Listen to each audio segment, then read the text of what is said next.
ओम शांति। आज बाबा के 13 नवंबर के भावाक्य हैं। बाबा ने कहा, मीठे बच्चे, सभी को पहले पहले अलफ का पाठ पक्का कराओ। आप आत्मा भाई भाई हैं। प्रश्न है, किस एक बात में श्रीमत मनुष्य मत के बिल्कुल ही विपरीत है? उत्तर है, मनुष्य मत कहती है हम मोक्ष में चले जाएंगे। श्रीमत कहती हैं यह ड्रामा अनादि अविनाशी है, मोक्ष किसी को मिल नहीं सकता। भल कोई कहे यह पाठ बजाना हमको पसंद नहीं, परंतु इसमें कुछ भी कर नहीं सकते। पाठ बजाने आना ही है। श्रीमत ही तुम्हें श्रेष्ठ बनाती है। मनुष्य मत तो अनेक प्रकार की है। ओम शांति। अभी यह तो बच्चे जानते हैं कि हम बाबा के सामने बैठे हैं। बाप भी जानते हैं बच्चे हमारे सामने बैठे हैं। यह भी तुम बच्चे जानते हो, बाप हमें शिक्षा देते हैं जो फिर औरों को देनी है। पहले पहले तो बाप का ही परिचय देना है, क्योंकि सभी बाप को और बाप की शिक्षा को भूले हुए हैं। अभी जो बाप पढ़ाते हैं ये पढ़ाई फिर 5000 वर्ष बाद मिलेगी। यह ज्ञान और कोई को है नहीं। मुख्य हुआ बाप का परिचय, फिर ये सब समझाना है। हम सब भाई भाई हैं। सारी दुनिया की जो सभी आत्माएं हैं सब आपस में भाई भाई हैं। सभी अपना मिला हुआ पाठ इस शरीर द्वारा बजाते हैं। अभी तो बाप आए हैं नई दुनिया में ले जाने के लिए, जिसको स्वर्ग कहा जाता है। परंतु अभी हम सब भाई पतित हैं, एक भी पावन नहीं। सभी पतितों को पावन बनाने वाला एक ही बाप है। यह है ही पतित विकारी रावण की दुनिया। रावण का अर्थ ही है 5 विकार स्त्री में, 5 विकार पुरुष में। बाप बहुत सिंपल रीति समझाते हैं, तुम भी ऐसे समझा सकते हो। तो पहले पहले ये समझाओ कि हम आत्माओं का वह बाप है। सभी ब्रदर्स हैं। पूछो ये ठीक है? लिखो हम सब भाई भाई हैं। हमारा बाप भी एक है। हम सब सोल्स का वह है सुप्रीम सोल। उनको फादर कहा जाता है। ये पक्का बुद्धि में बिठाओ तो सर्वव्यापी आदि की किचड़ा पट्टी निकल जाए। अलफ पहले पढ़ाना है। बोलो ये पहले अच्छी रीति बैठ लिखो। आगे सर्वव्यापी कहता था, अब समझता हूँ सर्वव्यापी नहीं है। हम सब भाई भाई हैं। सब आत्माएं कहती हैं गॉड फादर, परम पिता परमात्मा अल्लाह। पहले तो ये निश्चय बिठाना है कि हम आत्मा हैं, परमात्मा नहीं है। न हमारे में परमात्मा व्यापक है, सभी में आत्मा व्यापक है। आत्मा शरीर के आधार से पाठ बजाती है। ये पक्का कराओ। अच्छा, फिर वे बाप सृष्टि चक्र के आदि मध्य अंत का ज्ञान सुनाते हैं। बाप ही टीचर के रूप में बैठ समझाते हैं। लाखों वर्ष की तो बात नहीं। ये चक्र अनादि बना बनाया है। इक्वल कैसे है इसको जानना पड़े। सतयुग त्रेता पास्ट हुआ, नोट करो। उनको कहा जाता है स्वर्ग और सेमी स्वर्ग। वहाँ देवी देवताओं का राज्य चलता है। सतयुग में है 16 कला, त्रेता में है 14 कला। सतयुग का प्रभाव बहुत भारी है। नाम ही है स्वर्ग, हेवन। नई दुनिया सतयुग को कहा जाता है। उसकी ही महिमा करनी है। नई दुनिया में है ही एक आदि सनातन देवी देवता धर्म। चित्र भी तुम्हारे पास हैं निश्चय कराने के लिए। ये सृष्टि का चक्र फिरता रहता है। इस कल्प की आयु ही 5000 वर्ष है। अब सूर्यवंशी चंद्रवंशी तो बुद्धि में बैठा विष्णुपुरी ही बदल राम सीतापुरी बनती है। उनकी भी डायनेस्टी चलती है ना। 2 युग पास्ट हुए फिर आता है द्वापर युग।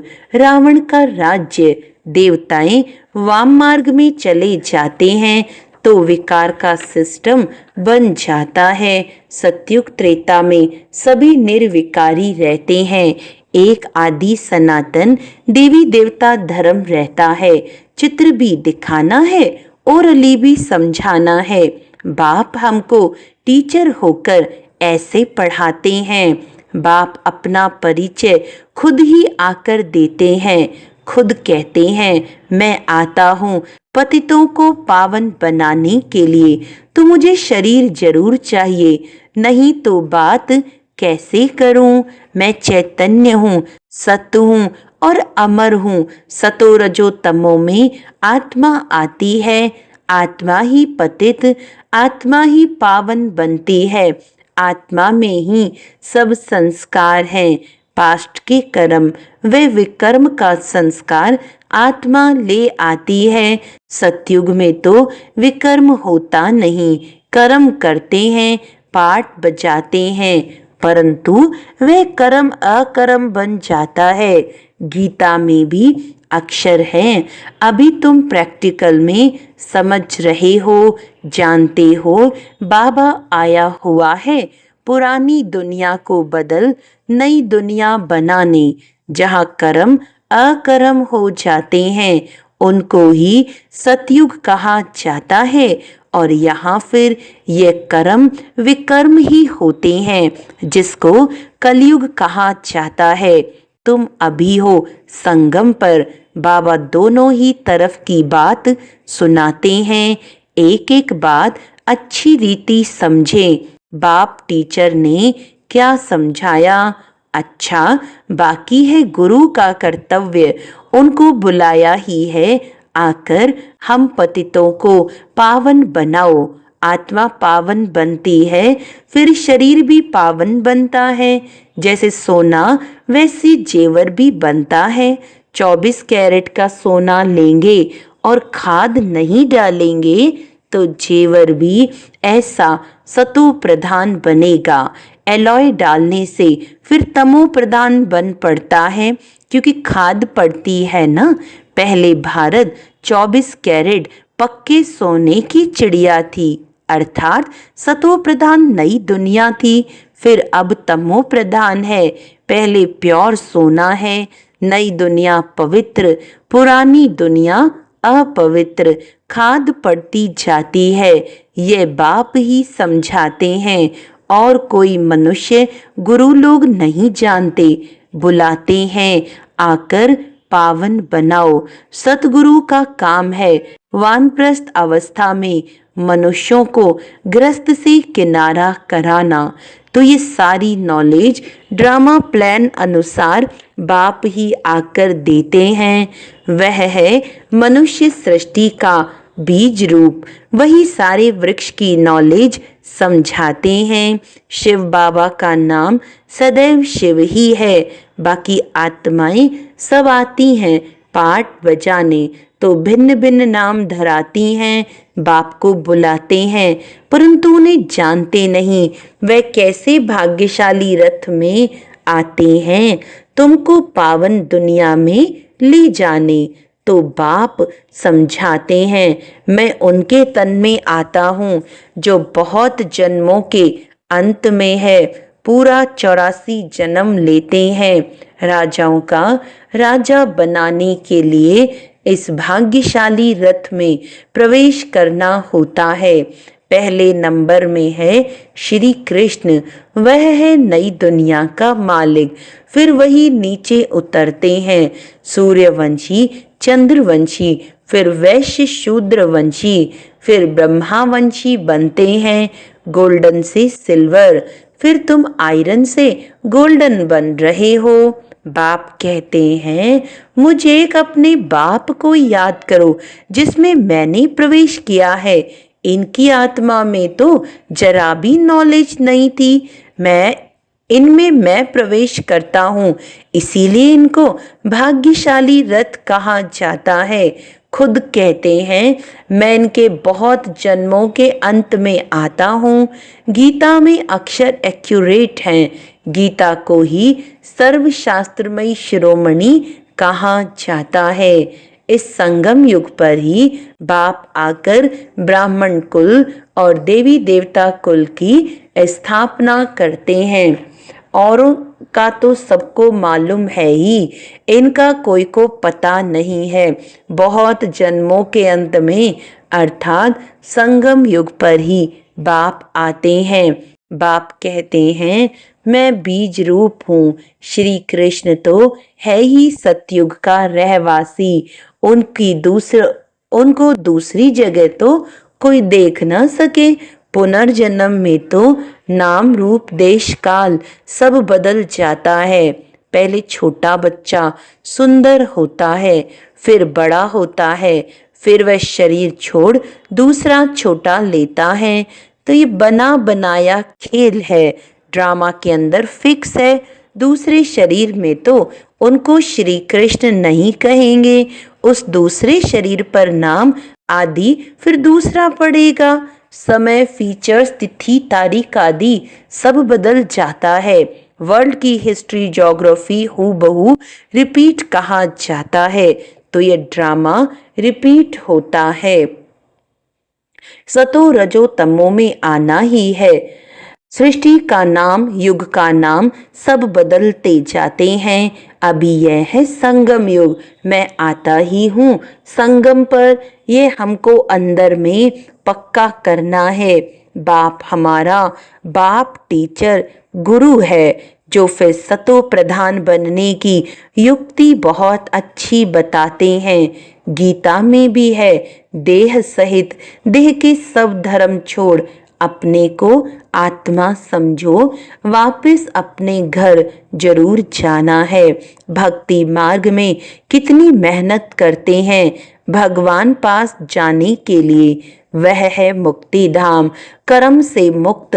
हम इनकॉर्पोरियल दुनिया में जाकर बैठते हैं। पाठधारी घर गया तो पाठ से मुक्त हुआ।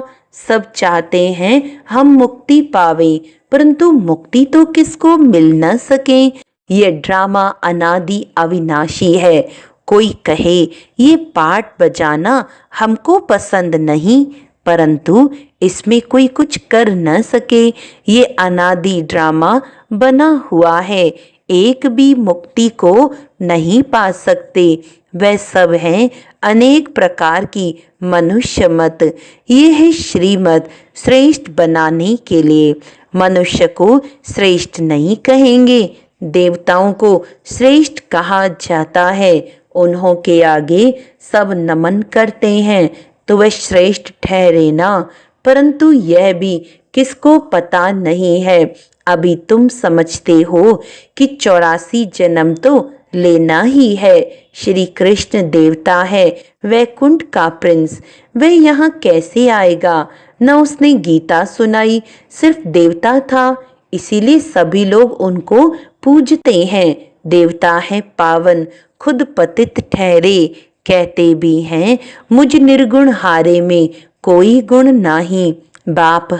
आप हमको ऐसा बनाओ। शिव के आगे जाकर कहेंगे हमको मुक्ति दो।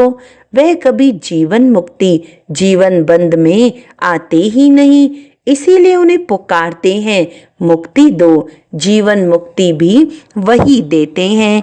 अभी तुम समझते हो बाबा और मम्मा के हम सब बच्चे हैं। उनसे हमें अथाह धन मिलता है। मनुष्य तो बेसमझी से मांगनी करते रहते हैं।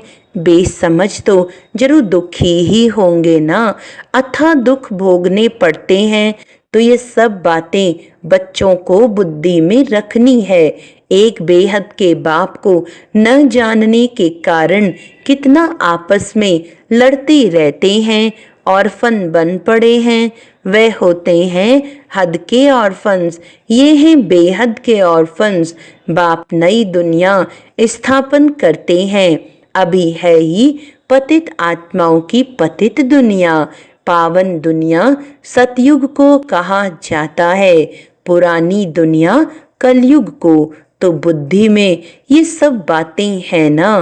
पुरानी दुनिया का विनाश हो जाएगा, फिर नई दुनिया में ट्रांसफर हो जाएंगे। अभी हम टेम्पररी संगम युग पर खड़े हैं। पुरानी दुनिया से नई बन रही है। नई दुनिया का भी पता है। तुम्हारी बुद्धि अब नई दुनिया में जानी चाहिए। उठते बैठते यही बुद्धि में रहे कि हम पढ़ाई पढ़ रहे हैं, बाप हमको पढ़ाते हैं। स्टूडेंट को ये याद रहना चाहिए। फिर भी वह याद नंबरवार पुरुषार्थ अनुसार रहती है। बाप भी नंबरवार पुरुषार्थ अनुसार याद प्यार देते हैं। अच्छा पढ़ने वाले को टीचर जरूर प्यार जास्ती करेंगे। कितना अंतर पड़ जाता है। अब बाप तो समझाते रहते हैं, बच्चों को धारणा करनी है। एक बाप के सिवाय और कोई तरफ बुद्धि ना जाए।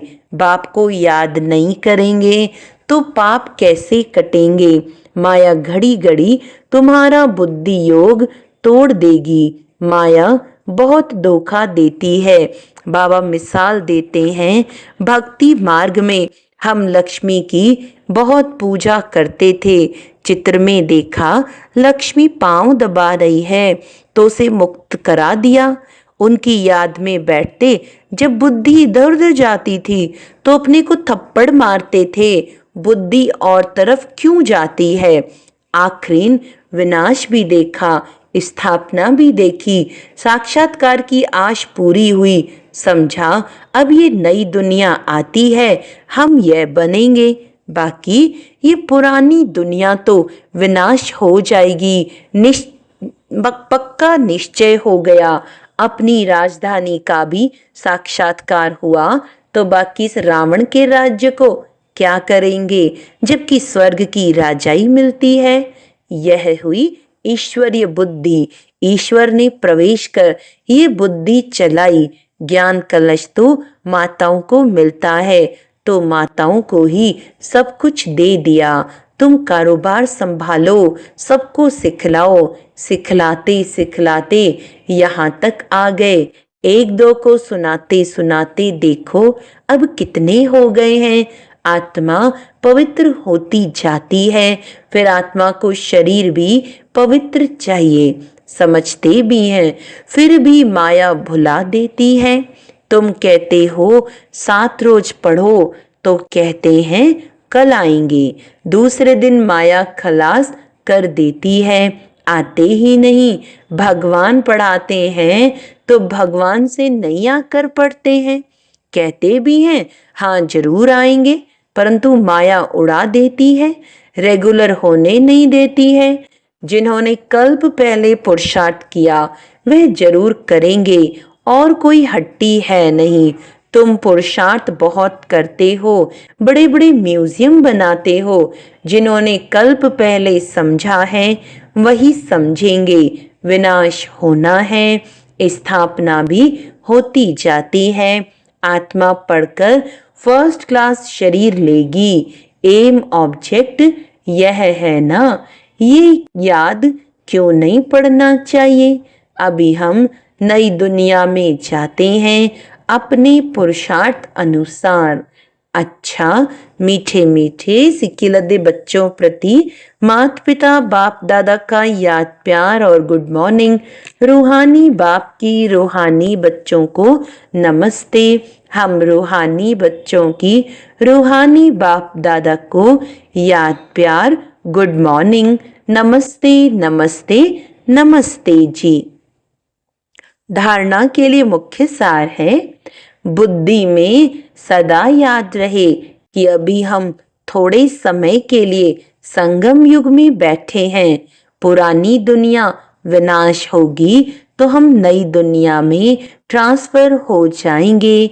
इसीलिए इससे बुद्धि योग निकाल देना है। सभी आत्माओं को बाप का परिचय दे। कर्म अकर्म विकर्म की गुह्य गति सुनानी है। पहले अलफ का ही पाठ पक्का कराना है। वरदान है श्रेष्ठ प्राप्तियों के प्रत्यक्ष फल द्वारा सदा खुशहाल रहने वाले एवर हेल्दी भव। संगम युग पर अभी अभी किया और अभी अभी श्रेष्ठ प्राप्ति की अनुभूति हुई, यही है प्रत्यक्ष फल। सबसे श्रेष्ठ फल है समीपता का अनुभव होना। आजकल साकार दुनिया में कहते हैं कि फल खाओ तो तंदुरुस्त रहेंगे, हेल्दी रहने का साधन फल बताते हैं, और आप बच्चे हर सेकंड प्रत्यक्ष फल खाते ही रहते हो, इसीलिए एवर हेल्दी हो ही। यदि आपसे कोई पूछे आपका क्या हाल चाल है, तो बोलो कि फरिश्तों की चाल है और खुशहाल है। स्लोगन है, सर्व की दुआओं के खजाने से संपन्न बनो। सर्व की दुआओं के खजाने से संपन्न बनो तो पुरुषार्थ में मेहनत नहीं करनी पड़ेगी। अच्छा, आज का अव्यक्त इशारा है, जहां यूनिटी है वहां सहज सफलता है, लेकिन किसी को गिराने में यूनिटी नहीं करना। सदा उड़ती कला में जाना है और सबको ले जाना है, यही लक्ष्य रहे। सदा आज्ञाकारी वफादार बन हर कदम में फॉलो फादर करो। जो बाप के गुण वह बच्चों के, जो बाप का कर्तव्य वह बच्चों का, जो बाप के संस्कार वह बच्चों के, यही सफलता मूर्त बनने का आधार है। अच्छा, ओम शांति।